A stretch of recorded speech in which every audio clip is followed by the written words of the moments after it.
जय हिंद साथियों, कैसे आशा करते हैं बढ़िया होंगे। तो इस अगर आपको मैथ में फुल मार्क्स नहीं आ रहा है, जैसे फुल का मतलब क्या कि जो मैथ का मान लो 25 नंबर का आ रहा है तो 25 में 25 नहीं आ रहा है, 25 में 24 नहीं आ रहा है, एनटीपीसी में प्री में 30 में अगर 28 29 नहीं आ रहा है तो आपने सही वीडियो क्लिक किया है। हो सकता है वीडियो लंबी हो जाए लेकिन अंत तक देखना। ये डेढ़ पे करके देख लेना, 2 पे करके देख लेना, लेकिन वीडियो स्किप ना करना। हर स्टेप पे कहीं ना कहीं मतलब ये देखो, मैं ऐसे बोलता नहीं हूँ यार, टाइम लगता है। देखो ये सब स्किप जो है, मतलब ये जो है कंटेंट जो है मैं खुद जो फॉलो किया था, बहुत दिन हो गया है तो मैं लिखा हूँ ताकि मुझे याद है। ऐसे नहीं कि आके कहीं से आया और वीडियो बना दिया, ऐसा नहीं हुआ है। तो इसलिए स्टेप वाइज स्टेप बताया हूँ कि कैसे आपको फॉलो करना है, कैसे आपका मैथ में बेस्ट मतलब पूरा फुल क्योंकि मैं भी एग्जाम दिया हूँ भाई, तो मुझे अच्छे से पता है कि मैथ में स्कोर जो है मतलब मैक्सिमम स्कोर कैसे करें। एग्जाम है, एनटीपीसी का एग्जाम है, और स्टेट में बात करें तो बिहार एसएससी इंटर स्तरीय का एग्जाम है, और बाकी इसके अलावा आरपीएफ का भी एग्जाम होने वाला है। ठीक है, तो अगर आपको मैथ में फुल मार्क्स नहीं आ रहा है तो आपने सही वीडियो क्लिक किया है। इस वीडियो को पूरे लास्ट तक देखिए। लास्ट में कुछ ऐसा कंसेप्ट बताएंगे कि जो मैंने फॉलो किया था, अगर आप फॉलो करेंगे तो मुश्किल से मतलब 3 महीना के अंदर, 2 महीना के अंदर आप अच्छा स्कोर मतलब क्या कि जैसे मान लो ग्रुप डी में आपका मैथ आता है 25 नंबर का, ठीक है, 25 क्वेश्चन 25 मार्क्स का, और एनटीपीसी के प्री में जो है, प्री में आता है आपका 30 क्वेश्चन 30 मार्क्स का आता है मैथ का। ठीक है, उसके बाद मेंस में जो आता है एनटीपीसी का तो 35 क्वेश्चन आता है और 35 मार्क्स का होता है। तो अगर मान लो ग्रुप डी में 25 मार्क्स का 25 क्वेश्चन है, अगर 25 में आपको 24 आ रही है, 23 आ रही है तो आप तो ठीक है। लेकिन एक बात और ध्यान देना है कि किसी सेट में आ गया और बाकी हर सेट में नहीं, एवरेज सेटों में वैसे नंबर नहीं आ रहा है तो आप गलत है। कहीं ना कहीं आप जो कंटेंट जो ले रहे हैं या आप डेली जो रेगुलर पढ़ाई कर रहे हैं वो कहीं ना कहीं आप गलत तरीका से पढ़ रहे हैं। तो मैं बताऊंगा कि अगर आपका कुछ नहीं पता है, जैसे मैथ में जीरो नॉलेज है, तो भी इसमें इस वीडियो को देखने के बाद कॉन्फिडेंस फील करेंगे। और मैं भी बताऊंगा कि मैं ग्रुप डी का एग्जाम निकाला, एनटीपीसी में वर्तमान में एनटीपीसी का एग्जाम निकाला, बाकी वेरियस एग्जाम मैंने निकाला था।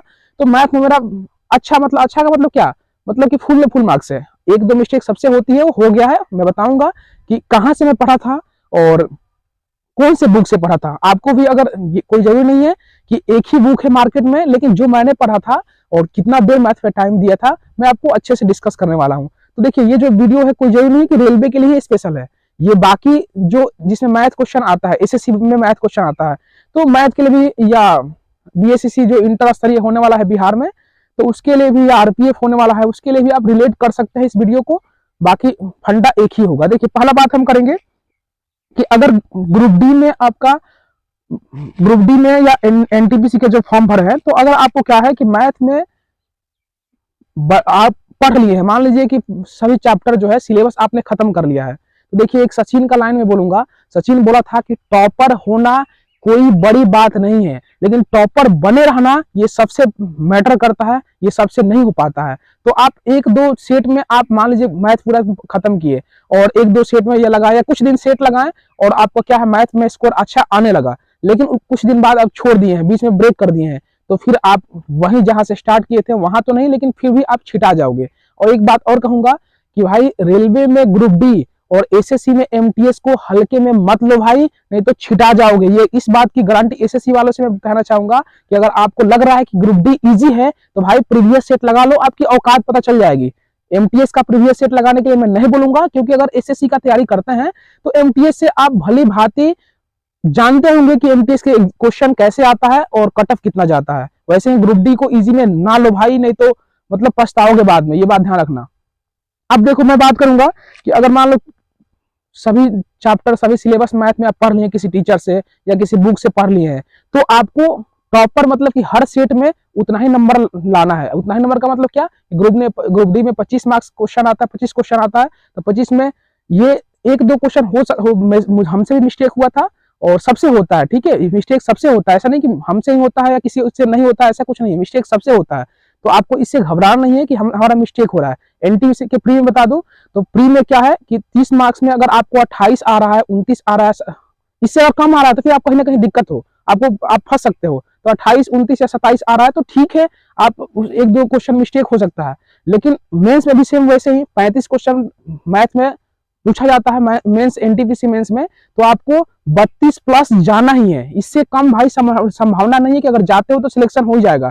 क्योंकि देखो भाई, ग्रुप डी या एनटीपीसी या कोई भी एग्जाम हो जिससे मैथ आता है, अगर मैथ ही आपका फुल में फुल मार्क्स नहीं आएगा तो आपके साथ कोई गारंटी नहीं है कि आप रिजल्ट ले पाओगे। क्योंकि देखो अभी एसएससी जीडी का एग्जाम हो रहा है, पता है उसमें क्या हो रहा है कि मैथ, रीजनिंग, जी और हिंदी जो है या इंग्लिश, ये सभी बच्चे कर रहे हैं। सभी बच्चे मतलब क्या, जो पढ़े हैं कर रहे हैं। लेकिन जीके ऐसे पूछ रहा है ना कि छिटा जाओगे, तो जीके भी लेके चलना है, ये मैं नहीं कर रहा हूँ। लेकिन मैथ के लिए भाई अपना बना लो, नहीं तो ये धोखा दे देगा, समझ रहे हो ना।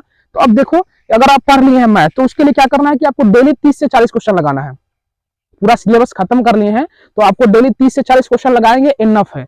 कैसे लगाना है? मिसलेनियस क्वेश्चन, मतलब मिक्स क्वेश्चन। ये नहीं कि चैप्टर वाइज बना रहा है, ऐसा नहीं करना है। कहां से लगाना है? यूट्यूब पे बहुत सारे टीचर अगर होंगे, टीचर या कोई जरूरी नहीं कि टीचर ही हो, जो पूरा मिक्स करवा के जो कंपाइलेशन करवाता है ना प्रीवियस ईयर का, एकदम मिक्स वाला।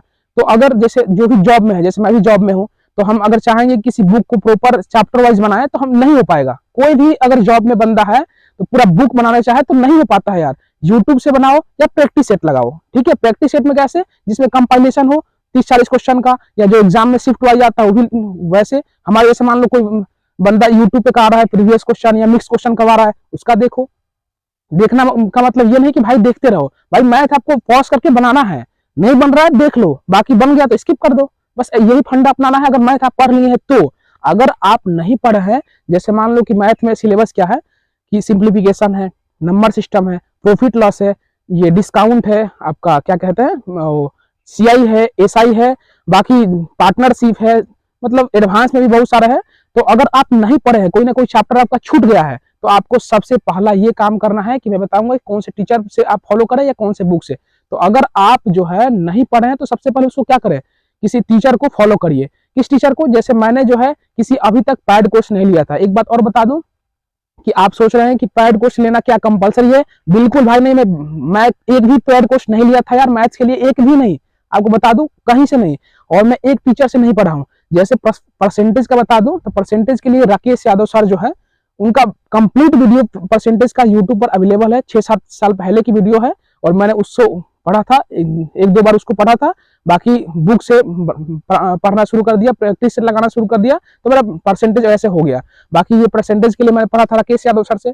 बाकी एडवांस का बता दें, एडवांस में जितने भी चैप्टर वाइज है, 2 टीचर से मैंने पढ़ा था। एक अभिनय सर से, अभिनय मैथ जो सर है, और एक गगन प्रताप से। ये दोनों लोगों से एडवांस मैंने कंप्लीट पढ़ा है, ठीक है। कुछ नहीं आता था यार मेरे को, आपको बिलीव नहीं होगा। एडवांस में मैंने कंप्लीट जो है यार बढ़िया पढ़ाते हैं, बढ़िया पढ़ाते हैं। पढ़ाने के बाद आपको मतलब ये नहीं कि भाई आपको जहां मन, अगर बेसिक आपकी कमजोर है तो भाई ये गगन प्रताप सर और ये अभिनय मैथ सर, गलती से उनके पास ना जाना। नहीं तो ये अभी स्टार्टिंग में तुम्हें मतलब मीठी मीठी गोली देंगे, तुम्हें लगा कि यार ये तो मजा आ रहा है पढ़ने में, लेकिन जैसे जैसे लेवल बढ़ेगा ना, आपके दिमाग से उतरना, मतलब ऊपर ऊपर जाना शुरू कर देगा। अगर बेसिक कमजोर है तो राकेश यादव सर का पहले परसेंटेज तो देख लो।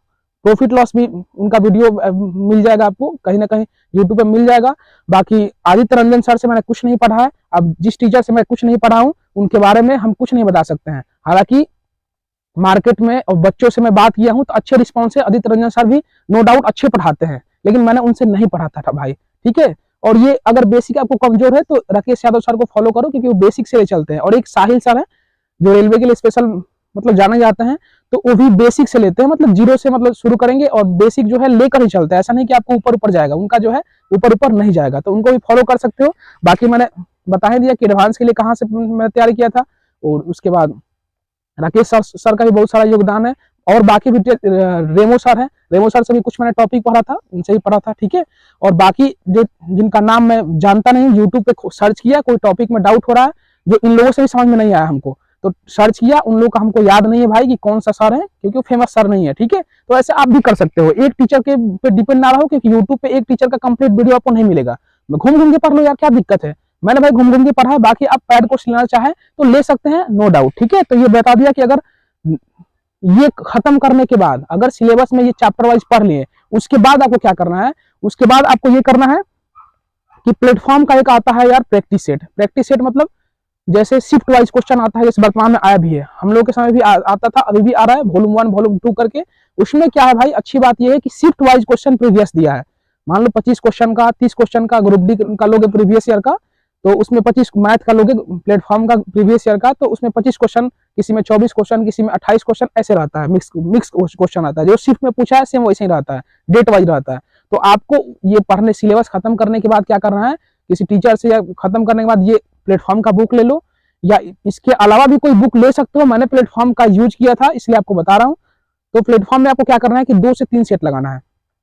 अगर आप ये पढ़ लिए तो 2 से 3 सेट लगाओगे, तो एक सेट में मान लो 20 क्वेश्चन, 25 क्वेश्चन है, किसी में एनटीपीसी का लोगे तो 30 क्वेश्चन भी आता है प्री के लिए, ठीक है। तो वो अगर लगाओगे, 2-3 सेट लगाओगे तो आपका वैसे ही 60, 70, 80, 90 क्वेश्चन हो जाएगा, समझ रहे हो ना। तो ऐसे करो। और एक बात और ध्यान देना है कि अगर आप प्लेटफॉर्म का सेट लगा रहे हो प्रीवियस का, तो स्टार्टिंग में या टाइम देखकर ना लगाओ।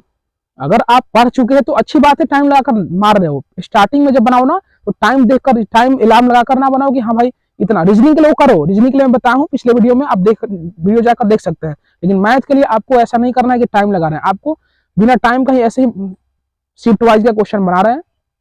और उसमें क्या आएगा कि कुछ क्वेश्चन ऐसे मिलेगा, जैसे मान लो ग्रुप डी का बना रहे हो तो 25 क्वेश्चन है ग्रुप डी का, तो उसमें 2-4 क्वेश्चन ऐसे मिलेगा जो फर्स्ट अटेम्प्ट में आपसे नहीं बनेगा, हो सकता है आपसे नहीं बनेगा, हमसे भी नहीं बनता, या किसी से भी।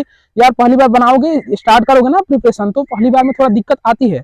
लेकिन क्या है कि अगर उसको जो दिक्कत आ रही है उसको रेड पेन से या ब्लू पेन से उसको मतलब टिक आउट करते रहो। उसके बाद क्या करो, जब सेकंड राउंड में आओ तो आपको क्या करना है कि जो भी पहले टिक आउट लगाए हो पहले उसको बनाओ।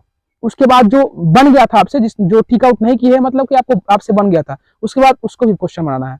अब देखो मैंने 3 सेट बता दिया, 2 से 3 सेट। अगर टाइम कम मिल रहा है तो 2 सेट भी देख सकते हो, ठीक है। ऐसा भी कर सकते हो कि मान लो कोई चैप्टर मैथ का, कोई चैप्टर आप मैक्सिमम चैप्टर पढ़ लिए हैं, कोई चैप्टर जो है छूटा हुआ है, जैसे मान लो रेस का छूटा हुआ है चैप्टर, पार्टनरशिप का छोटा चैप्टर है छूटा हुआ है, टाइम एंड डिस्टेंस का छूटा हुआ है, टाइम वर्क का छूटा हुआ है। तो उसमें अगर सभी चैप्टर नहीं पढ़े तो इस दोनों को साथ में ले सकते हैं, क्योंकि एक वीडियो हो गया किसी टीचर का, ठीक है, जो आपको अच्छे लगे। बेसिक कमजोर है तो उसके लिए बता दिया, और थोड़ा सा बेसिक ठीक है तो उसके लिए बता दिया टीचर को। तो वैसे आप करेंगे। और साथ में जो 2 सेट, कम से कम 2 सेट लगाना ही आपको, 2 सेट आपको प्लेटफॉर्म का लगाना ही है हर हाल में। ये ऑफलाइन का बता रहा हूँ, ऑनलाइन भी फॉलो कर सकते हैं टेक्स्ट बुक पे, और या आप अड्डा 247 है, उसमें मिनी मॉक टेस्ट आता है, उस पर भी 3-4 सेट लगा सकते हैं, दोनों में से कोई कर सकते हैं, ठीक है। बाकी मैं बता दिया ये वाला। फिर एक बात और करेंगे कि अगर मान लो इसके बावजूद भी अगर सेट लगा रहे हो, बस प्रीवियस पे ध्यान देना, इसके अलावा आपको क्या करना है कि वर्तमान में यार जो भी एग्जाम हुआ है, ऐसा मत सोचो जैसे मान लो कि 2025 का एग्जाम दे रहे हो, अब इसके जस्ट पहले मान लो एग्जाम हुआ है किसी जो टीसीएस ले रखा है, एसएससी का एग्जाम हो, सीएचएसएल का हो, सीजीएल का हो, या एमटीएस का हो, सीपीओ का कोई भी एग्जाम हो। ये मत सोचो कि मैं रेलवे का तैयारी कर रहा हूँ तो रेलवे का ही बनाऊंगा। इसके अलावा आपके पास टाइम है, इसके अलावा तो आप क्या कर सकते हैं कि जो वर्तमान में क्वेश्चन पूछा हुआ है उस क्वेश्चन को यूट्यूब पे सर्च करेंगे। बहुत सारे टीचर, कोई भी टीचर अपलोड कर ही देते हैं। जो 2024 में मान लो दिसंबर में या अक्टूबर में, नवंबर में, सितंबर में जो एग्जाम हुआ है उस क्वेश्चन को यार जरूर बना लो। ये मत सोचो कि यार ये तो बुक में, वैसा क्वेश्चन जो वर्तमान में एग्जाम होता है ना, जैसे अभी हुआ एलपी का एग्जाम हुआ है, खैर एलपी के एग्जाम का मैंने क्वेश्चन देखा था, उसमें दम था नहीं, ठीक है, दम उसमें था नहीं, लेकिन फिर भी आपको अगर वैसे रेंडमली देख सकते हैं, थोड़ा सा कॉन्फिडेंस आ जाएगा कि हाँ इस टाइप का क्वेश्चन एग्जाम में पूछा जा रहा है। तो एलपी का देख लो, टेक्नीशियन का भी वैसे कुछ दम नहीं था, आप अच्छे स्कोर कर लेंगे। टेक्नीशियन एलपी में कोई दम नहीं था यार। ग्रुप डी का देखोगे ना तो उससे कई गुना अच्छा लेवल पूछा हुआ है, ठीक है। तो ऐसे आप करेंगे, ग्रुप डी के लिए का एग्जाम देना है या एनटीपीसी का एग्जाम देना है तो वर्तमान में जो एग्जाम हुआ है उसका क्वेश्चन जरूर देख ले, अपने आंखों से जरूर गुजार ले, क्योंकि ये क्वेश्चन जो है जल्दी से अभी बुक में, मार्केट में देखने को नहीं मिलेगा। ये केवल मैथ के लिए नहीं, आप जीके के लिए फॉलो कर सकते हैं। जो वर्तमान में एग्जाम हुआ है जरूर देख ले भाई क्वेश्चन, नहीं ये बहुत प्रॉफिट होने वाला है आपको, क्योंकि ये जो क्वेश्चन है सेम रिपीट होगा, सेम कंसेप्ट पे रिपीट होगा, और ये सेम रिपीट होगा तो आपको टाइम जो है बचा देगा। मान लो मैं 2-4 दिन पहले कोई चैप्टर पढ़ा हूं, ठीक है, और इससे अभी मान लो अभी हमसे पूछोगे तो मैं उस क्वेश्चन को क्या करेंगे ना, इजीली और आसानी से, मतलब क्या करें, कम समय में उस क्वेश्चन को टेकल करके उड़ा देंगे, समझ रहे हो ना। तो इससे ऐसे करोगे, प्रीवियस जो वर्तमान में एग्जाम हुआ है तो अच्छा आपके मार्क्स में और ज्यादा वृद्धि देखने को मिलेगा। अगर नंबर कम आ रहा है तो आप परेशान ना हो, जितना स्टेप बताएं स्टेप वाइज स्टेप करो, गारंटेड नंबर जो है आपका बढ़ेगा। बाकी मिलते हैं अगला वीडियो में। अगर ये वीडियो जो है लंबी हुई है तो 1.5 पे करके देख लो, कोई फर्क नहीं पड़ता है यार, लेकिन वीडियो स्किप ना करना। बाकी मिलते हैं अगले वीडियो में, थैंक यू।